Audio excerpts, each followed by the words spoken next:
Hey guys, we have a breaking news update right now on the Travis Decker manhunt. Travis Decker is accused of unaliving his three beautiful daughters, Paityn, 9, Olivia, 5, and Evelyn, 8 years old. There is a massive manhunt underway for their father, which is accused of taking their life. Their mother, Whitney Decker, has come public after the girl's death to express what she believes happened. She states that Travis Decker was a great father and loved his children. However, when he left to go to the war, he came back a broken man. And despite begging for help from the VA, no help came. Travis Decker and his wife Whitney decided to divorce, and they had a custody arrangement for the girls, which included overnight stays with Travis. Those abruptly came to a halt whenever he lost his home and became unstable.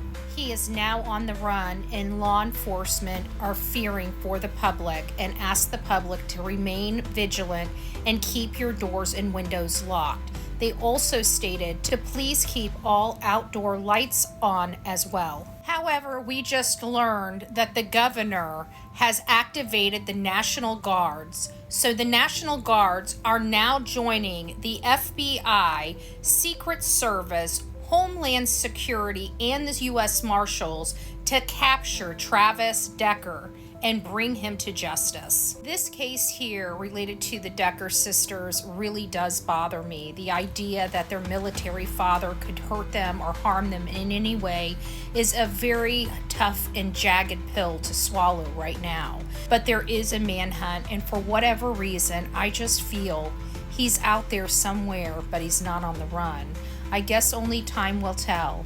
But if he is out there, I pray for swift justice to be had. So this is kind of the path of travel that we know of. On Friday, May 30, they were in Wenatchee picking up the girls around 5 p.m. And then he headed over to Rock Island Campground. The girls were ultimately found on June 2nd at 3:45 at the Rock Island Campground. And their father, nowhere to be found. He is on foot because his truck was near the girls when they located them. If you have any information about Travis Decker or any information that may lead to his arrest and capture, please reach out to law enforcement today. All you have to do is dial 911. God bless.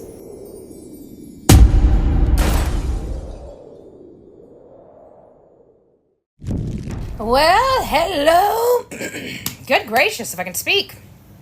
Hello, my beautiful people of TikTok. I'm Bullhorn Betty. I cover true crime, and we are covering the manhunt for Travis Decker. And there is some new information coming out today. We haven't heard a lot from law enforcement about the case, but right now we are learning the governor of Washington has called in the National Guards. So we know the FBI is involved. We know Homeland Security is involved. Now we know the U.S. Marshals are involved. Well, now we have the National Guards. And of course, National Guards are being talked about quite a lot today because we've got riots in California, manhunts for, military trained veterans that unalive their children. It's becoming a little crazy out there in our communities. But the good news is that they are tracking him. They did find a shirt somewhere. We have no idea whether the shirt is his or not, but that's kind of leaning us toward, because my theory is he was at his wit's end. Boom, boom, boom. The children, he had he had a mental break, and he's out in the woods somewhere unalive. But we're learning a little more. Some coworkers consider him very narcissistic. That is a behavior trait. That changes my assessment quite a bit. I have assessed him as a family annihilator. We know that family annihilators seem to be able to annihilate everything else, but then they always seem to fall short from finishing the job, so to speak. But it never finishes on somebody else. It's just them. They just fail to carry whatever. I just don't believe it. I think it's just justification for whatever they're doing.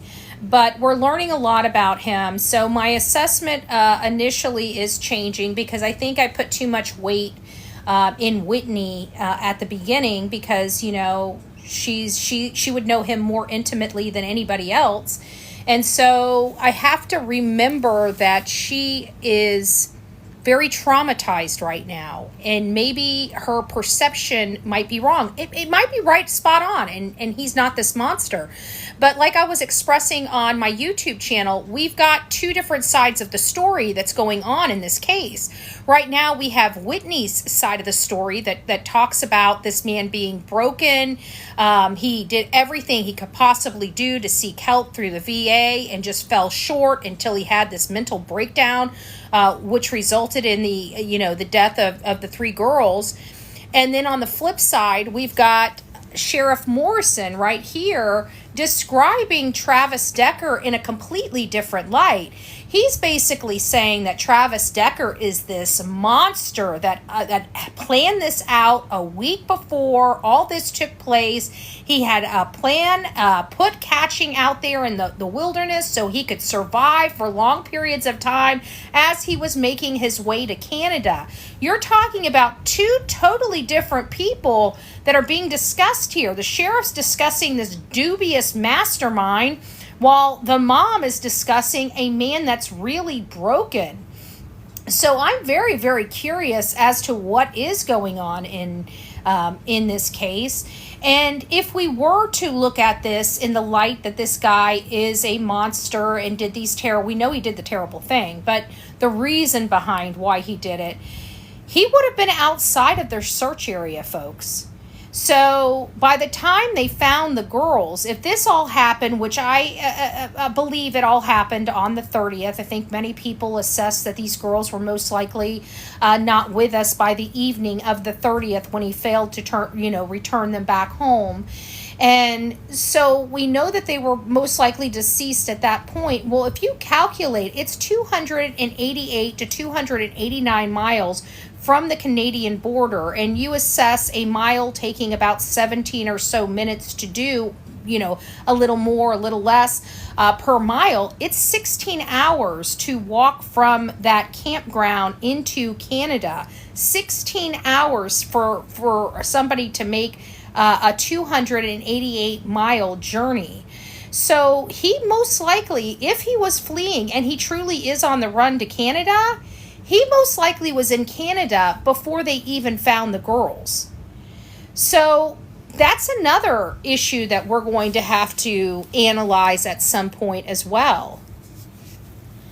Oh my God, did you hear the news on Travis? The new results on Travis. No, Jen, explain them to me. I just did some searches, but it was related to the National Guards the National Guards coming in. And so I was doing some research on that. I didn't know there was something else. Yeah, let me know what you're trying, being here, dealing with all of this. Try being here, dealing with all of this. Well, then why are you here? If you're dealing with all of that, who has time for TikTok, lady? Just saying.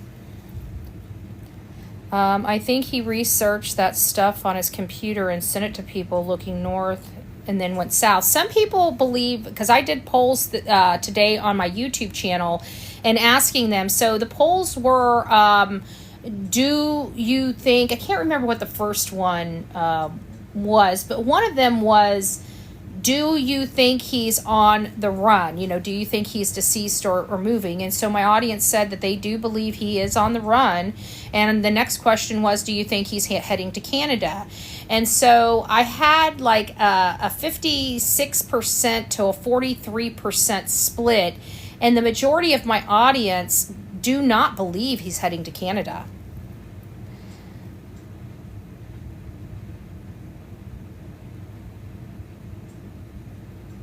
Yeah, exactly. Well, we'll just help Proud Mama along since she can't seem to control herself. She's got so much time on her hands, but not enough time on her hands. I just can't figure out what she's trying to say here. There we go. That's how I deal with it. When people become problems, I just boot them. I don't have time for it. We're in the middle of this. with his blood on his truck. Yeah, and oh, you know what? Non-human blood found. Ooh, wait a minute. Okay, so let's process this real quick. So he was out there. We know there were bloody handprints on the truck, and I kept wondering, where did those bloody handprints come from? Because we're talking about asphyxiation here, and that doesn't really produce a whole lot of blood. It shouldn't, unless there were other injuries that they did not tell us about, which was going to be another topic of conversation. But if for any reason, let's just play the tape through. If the handprints on the truck were not human blood, would that support him being on the run? Could he have used whatever that blood was, animal blood or whatever it was, could he have used it to mask his scent, to make it more difficult to track him? Is that a possibility?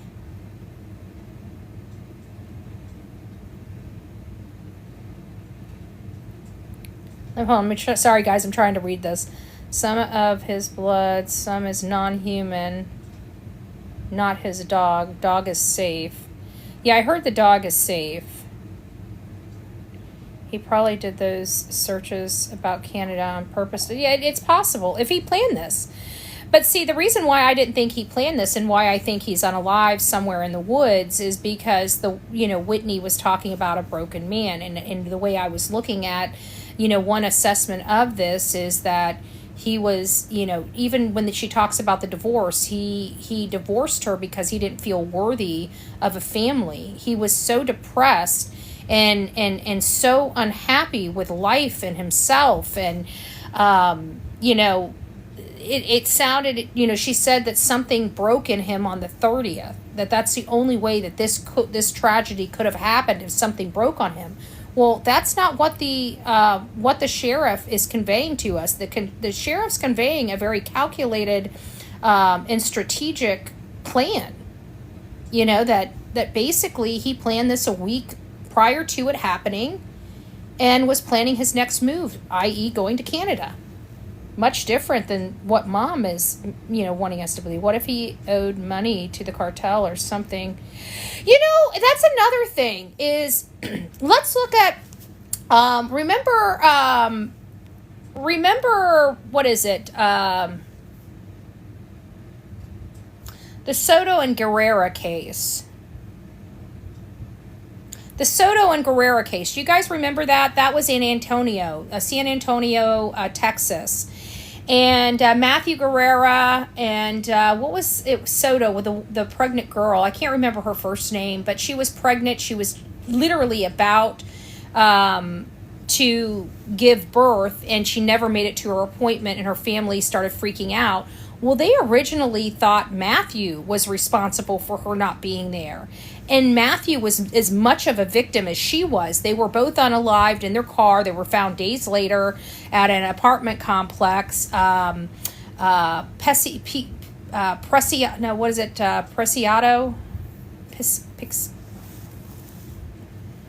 Raymond Ramos. I can't remember, but it's in, you guys know which one I'm talking about. Hopefully, if you guys don't, go look it up. Savannah. Thank you, Felicia. That's right. Yes, Savannah Soto and Matthew Guerrera. Well, if you guys remember, when she was first reported missing, her family was beating on his door and beating on his family's door, wanting to know where Savannah was. They thought Matthew was the reason she wasn't there. They thought Matthew had done something to her. And come to find out, they were both victims. So it kind of plays into the cartel thing, but maybe not even a cartel. What if he was there, playing with his children, and all of the sudden somebody just comes out of the woods? I mean, we have heard about it before. It's very, very, very unlikely. It's like a 1 in a million chance of happening. But still, there is the possibility that Dad could be victim as well. I believe that he was involved in substances. They're saying it's just mental health. I think there was substance abuse here, but I am not finding anything to support that. It's just a theory right now. But even if it's not a cartel, maybe a dealer or something like that, you know. He is still in the mountains in Washington. Right to Canada. I think he's still there because remember, we just had that police chief escape from prison. I think it was in Arkansas. I might have my states wrong, but I think it was in Arkansas. And he was accused of R and the big M word. And that's what he was in jail for life for. And he ended up getting security gear and walking out the gate. And he was on a manhunt. And I was surprised that he wasn't even though he walked directly out of that jail, he wasn't, he didn't get too far. He only managed to make it. He was still in the general vicinity of the jail weeks later when they just finally picked him up, I think over the weekend or the end of last week. And that guy kind of scared me, I have to be honest with you, because he looked so normal. You know, if he was standing behind me, I don't think I would bat an eye. And those are the criminals that scare the crap out of me, the ones that are really, really twisted and deranged and look normal, like you'd be sitting there buying a candy bar and probably looking behind you and having a conversation with them. You know, somebody that doesn't make you feel EBGBs or anything like that. They said he knows how to survive off-grid, so he could be anywhere. Yeah.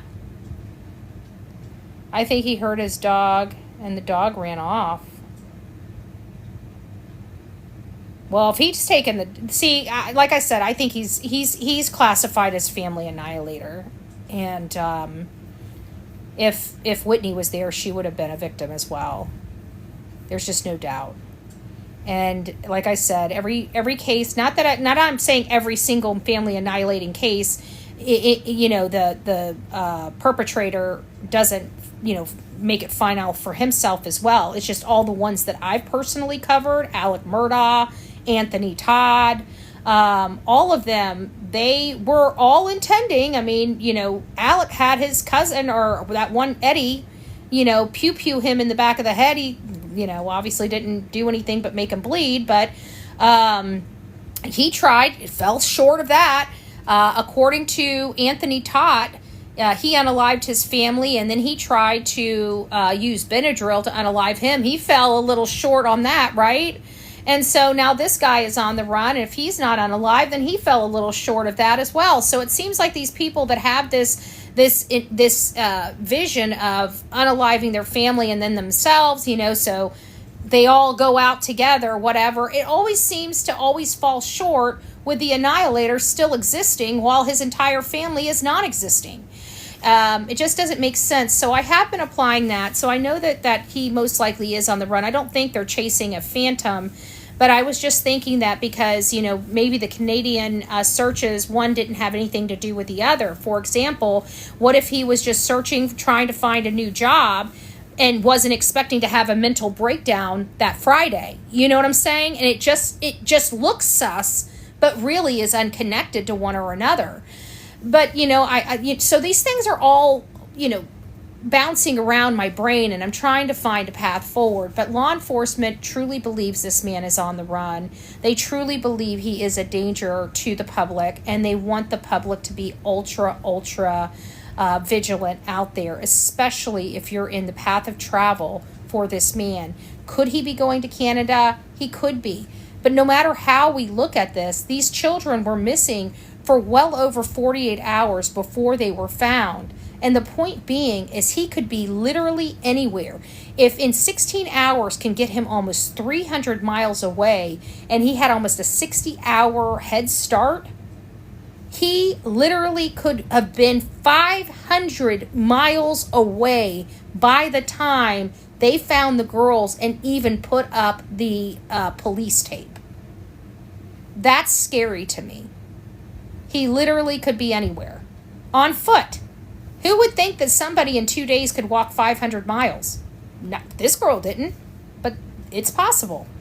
All right, guys. Well, I just wanted to give you guys this update. I did just drop a new video on this. If you guys wouldn't mind going over there and supporting it, sharing it, liking it. I really appreciate all the love and the support that you guys do provide these channels, especially mine. 60 hours he could be in South America. I know, Greg, right? I know. So it's the military training. Yeah, it is. But I just didn't believe that this guy could do this. I figured this was his, on his way out. He didn't want to be without his girls type of thing, But it's really not looking like that. I mean, this guy, if he's not in the woods there, gone, then he truly is a monster. I don't know how anybody could live with themselves, let alone flee after having the memory and the knowledge of what he did to those children. It's enough to make you sick. So God bless you guys. Just please keep this family in your prayers, and let's keep our eyes and ears open, folks. We need this guy behind bars or to the county morgue. I don't care which at this point. Just something. God bless.